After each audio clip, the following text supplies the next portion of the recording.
One of the reasons why we have a lot of struggles in the prayer ministry is not because believers don't have the zeal to pray. Now there is the spirit of slumber, spiritual slumber, that can come upon a man and attack your prayer life. But you see, the human nature is such that you have to be motivated by intelligence and reason to prime people into doing things. Are we together? As humans, we don't do things blindly. If you tell me just sit down, that's the reason why faith is a treasure in the life of a believer.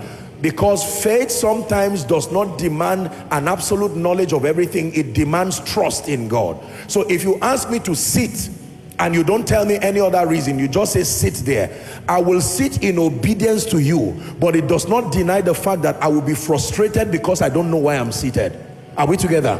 But if you tell me there are robbers outside and I want you to sit in one place, you see, you have given me the basis for a staying power. Even if it's after 1 hour, my body may be tired, but my consciousness will supply strength that keeps me there. So the reason why many believers are epileptic in their prayer life is because we have sort of guilt-tripped them to pray. You are not praying, you are not a serious Christian, you are going to be defeated, and out of guilt they just try to pray, but eventually they slack back.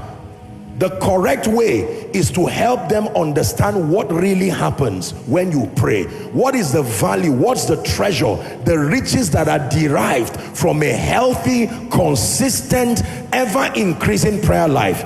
And in this series of discussion, that's my goal, to help you understand what really happens. You see, when that comes, you'll begin to pray by yourself.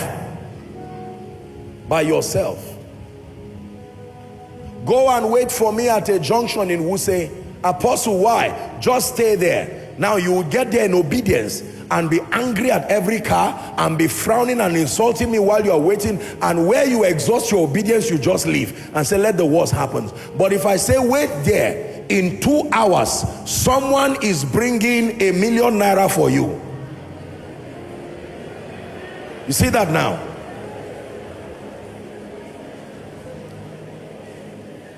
Already I've given you an idea that it's going to be a long time. So when you stand there looking as if you are confused and missing, when people say sorry, you need to see the police, what's the time? I'm fine, I'm fine. There is an expectation. Let me tell you this, don't take for granted that humans are the highest of God's creation.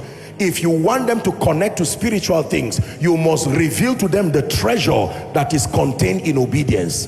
Even in our walk with God, God does not just tell us to believe him blindly. He gives us incentives. There is victory connected to believing him.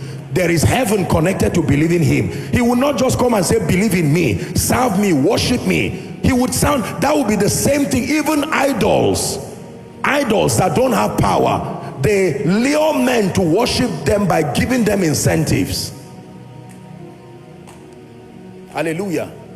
If you do not understand the value and the treasure that is in prayer, it will make God and make the faith life look like a selfish manifestation of a wicked and cruel king's desire. And that's not the way God is.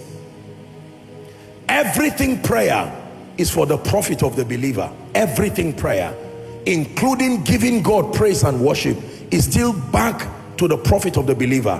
When I was teaching you about the attributes that brand God as God, there are 6 of them. One of them, in addition to being omnipotent, omnipresent, omniscient, is that God is self-existent. Remember, God is self-existent. The meaning of that is that God does not need any other agency to maintain himself. Our life is derived from God. We need oxygen, we need, food, we need whatever it is, we need sleep.